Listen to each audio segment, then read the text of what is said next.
जय हिंद। मैं क्लास 9 का मैथ पढ़ा रहा था, जिसके अंतर्गत चैप्टर नंबर 8 यानी चतुर्भुज स्टार्ट किया था और इसमें प्रश्नावली 8.1 मैंने पूरा कंप्लीट करा दिया था और प्रश्नावली 8.2 का मैंने एक क्वेश्चन कराया था और उसके पहले मैं एक लगभग 7 मिनट का मैंने वीडियो बनाया था, जिसमें मैं आपको समझाया था कि मध्य बिंदु का प्रमेय क्या होता है और मध्य बिंदु का विलोम प्रमेय क्या होता है। ठीक है, क्योंकि जब आप तक ये जानोगे नहीं तब तक ये प्रश्नावली को सॉल्व नहीं कर पाओगे। ठीक है, तो चलिए अब हम लोग पहले प्रश्न तो कंप्लीट कर लिए हैं, देखते हैं दूसरा प्रश्न। देखिए, कह रहा है ABCD एक समचतुर्भुज है ना। ABCD क्या है? एक समचतुर्भुज है। ध्यान सुनिए, समचतुर्भुज क्या होता है कि समचतुर्भुज एक वर्ग ही है। वर्ग में और समचतुर्भुज में अंतर यही है कि जो वर्ग होता है उनमें भुजाओं के बीच का कोण 90 डिग्री होता है, लेकिन जो समचतुर्भुज होता है उनमें 90 नहीं होता है। बात क्लियर हो गया? तो चलिए, ABCD एक समचतुर्भुज है। यहां पे बनाता हूं समचतुर्भुज। देखिएगा, ये मैंने बना दिया, ठीक है, ये मैंने बना दिया समचतुर्भुज। ठीक है, यानी जिसकी सभी भुजाएं बराबर हैं। ठीक है, देखिए ये हो गया A B C और ये D। ठीक है, और P Q R और S क्रमशः AB BC CD और DA के मध्य बिंदु है। ठीक है, देखिए जो P है ना वो AB का मध्य बिंदु है। AB आपको दिखाई दे रहा है, ये तो यहाँ मध्य में है P। ठीक है, Q जो है कि BC का है, यहाँ पे है Q। चलिए, R जो है कि CD का मध्य बिंदु है, यहाँ पे है R। चलिए, और DA का मध्य बिंदु S है, यहाँ पे बचा है आपका S।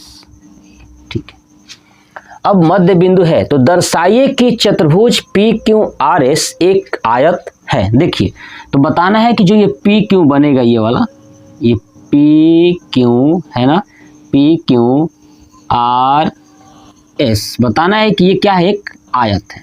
ठीक है, चलिए तो हम क्या करते हैं, इसमें पहले त्रिभुज बनाते हैं। क्या बनाते हैं? एक त्रिभुज बनाते हैं। तो देखिएगा ध्यान से, अगर मैं इस AC को मिला दूं, इस विकर्ण AC को क्या कर दूं? मिला दूं। ABCD जो ये आपका समचतुर्भुज है, इसमें विकर्ण क्या किया मैंने? AC को मिला दिया। तो चलिए सबसे पहले लिखता हूं, क्या लिखता हूं? दिया है।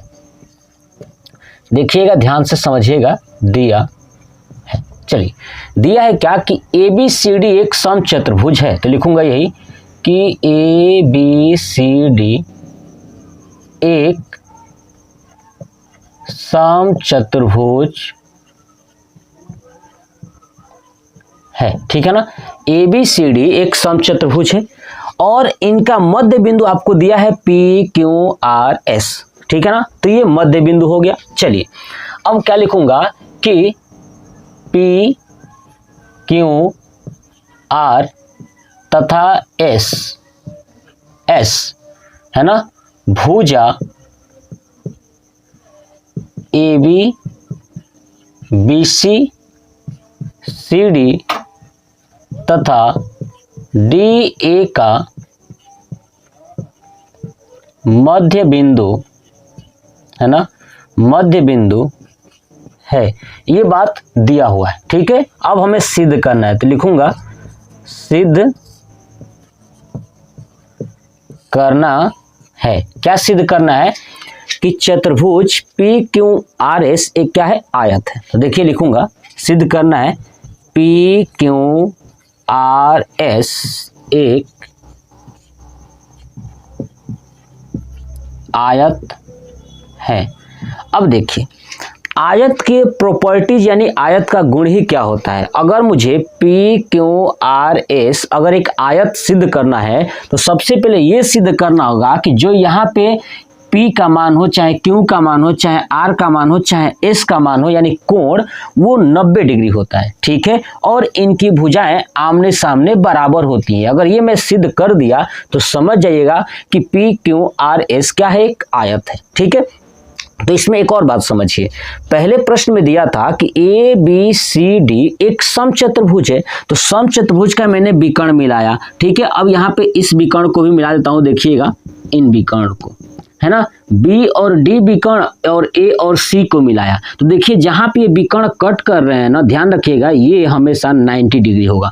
क्या होगा? ये 90 डिग्री होगा। दिमाग में बैठा लीजिएगा कि ये 90 डिग्री होता है। कैसे होता है कि समचतुर्भुज के विकर्ण एक दूसरे को 90 डिग्री पर प्रतिच्छेद करते हैं। आ रहा समझ में ना? समचतुर्भुज ये ए बी सी डी था, तो इसके जो विकर्ण है एक दूसरे को 90 डिग्री पर प्रतिच्छेद करते हैं। तो यही बात मैं नीचे लिखूंगा कि क्या लिखूंगा, आप देखिए लिखेंगे कि हम जानते हैं कि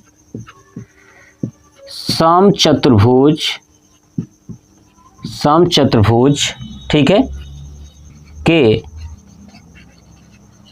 विकर्ण एक दूसरे को समकोण, है ना, 90 को बोलते हैं समकोण, समकोण पर प्रतिच्छेद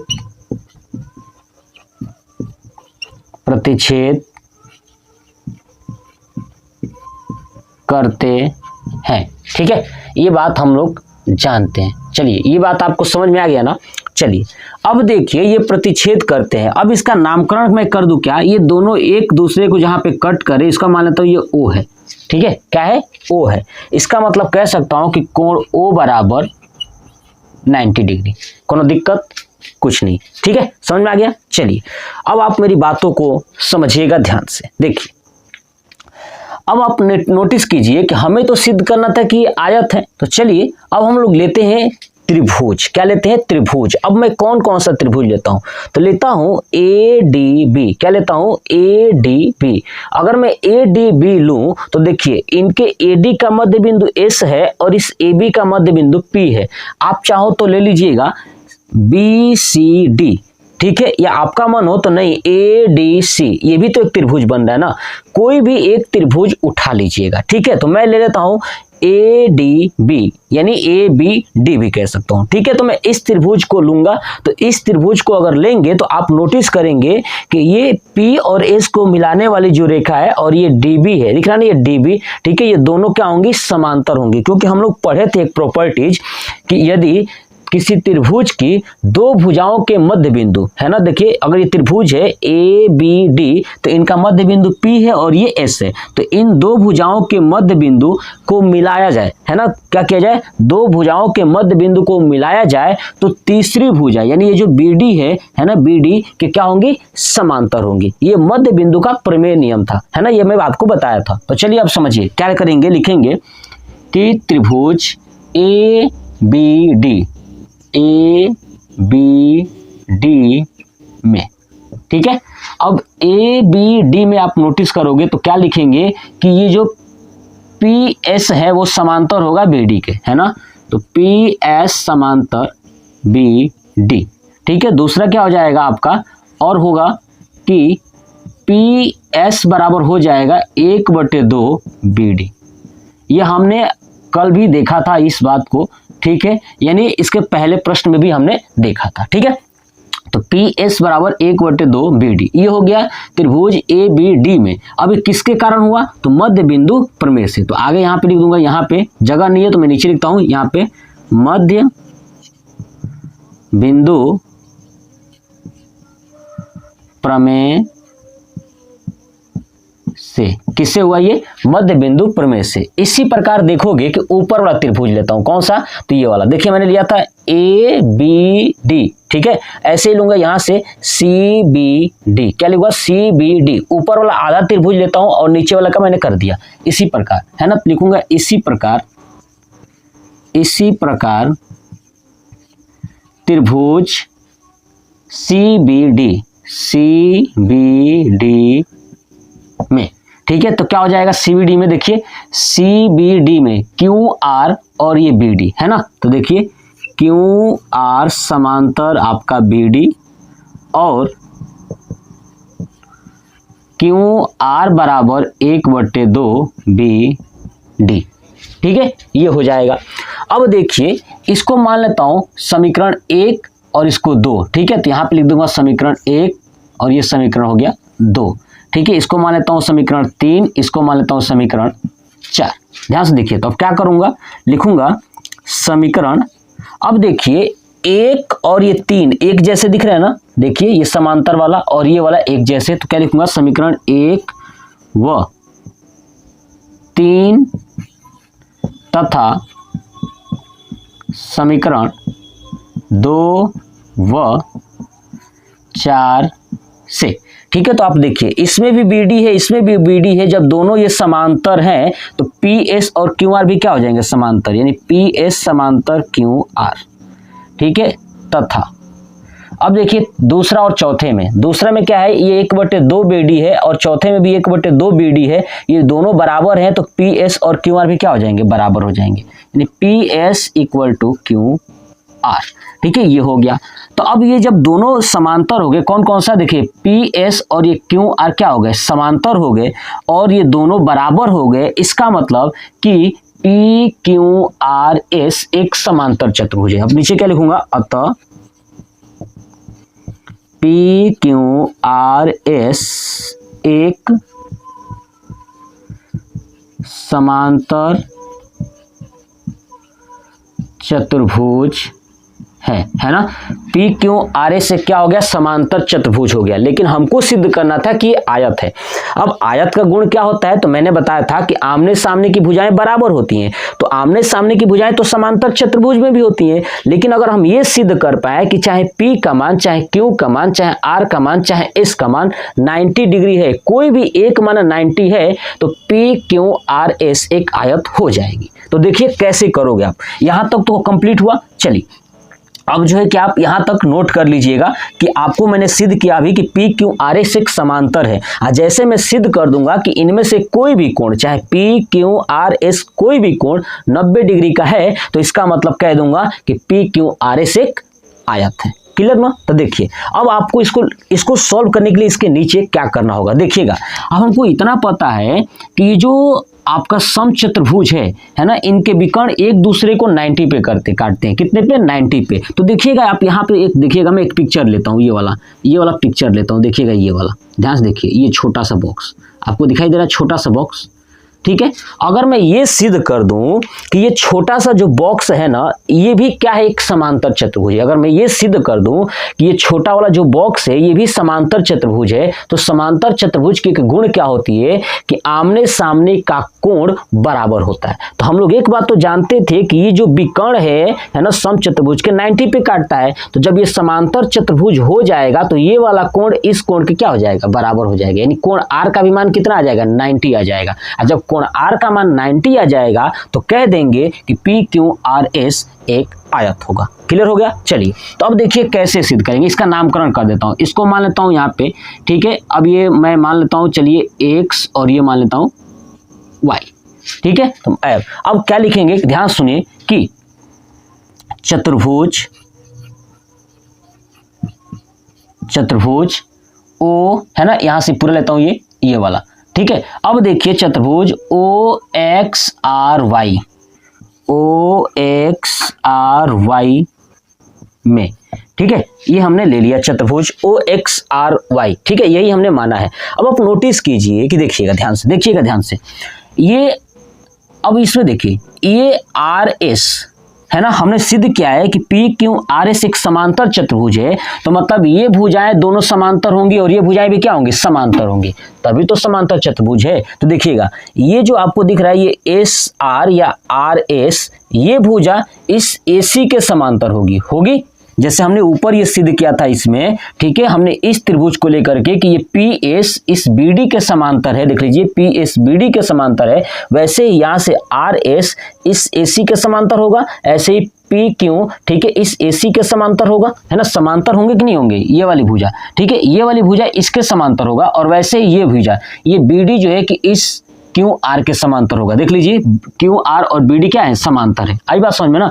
तो ये भुजा भी यानी OXYR के समांतर हो जाएगी ना। तो अब हम ये चीज लिखेंगे, क्या लिखेंगे, देखिएगा ध्यान से कि इस बी डी पर ही क्या है, ये ओ एक्स है, दिख रहा है ना, ये बी डी पे ही क्या है, ओ एक्स है, और इस क्यू आर पे ही क्या है, तो वाई आर है, चाहे आर वाई कह लीजिए। तो ये भी समांतर होंगे कि नहीं हो, क्योंकि इसी रेखा पर है, ठीक है। तो अब क्या लिखेंगे नीचे यहाँ पे कि बी डी है ना, ये बी डी किसका समांतर था, क्यू आर के, तो बी डी समांतर क्यू आर होगा, ये है ना। ये बी डी जो है कि इस क्यू आर के समांतर है। जब ये समांतर है तो यहाँ पे लिख दूंगा, यहाँ पे आगे इसलिए अब बताइए, ये बी डी है और ये क्यू आर है, इसलिए ओ एक्स भी वाई आर के क्या हो जाएगा, समांतर, इसलिए ओ एक्स समांतर वाई आर ये हो जाएगा। ऐसे ही देखिए, अब ये हमारा समांतर हो गया। अब ऐसे ये वाला देख लीजिए, है ना, ऐसे ही क्या होगा, ये आप देखिए, ये एस आर इस ए सी के समांतर होगा, तो एस आर समांतर ए सी, इसलिए अब देखिए, इसलिए क्या हो जाएगा, ये एक्स आर और ओ वाई है ना, यानी ओ वाई समांतर हो जाएगा आपका एक्स आर के, ठीक है। ये बात आपको समझ में आ रहा है ना, क्योंकि ये समांतर वाली रेखा पर ही है, इसलिए ये भी क्या हो जाएंगे, समांतर। और जब ये समांतर हो गए है ना, ये जब आमने सामने की भुजाएं समांतर हो गए, इसका मतलब ये ओ एक्स आर वाई है ना, ओ एक्स आर वाई क्या है, एक समांतर चतुर्भुज है। तो क्या लिख दूंगा, अतः ओ एक्स आर वाई एक समांतर चतुर्भुज है, ठीक है।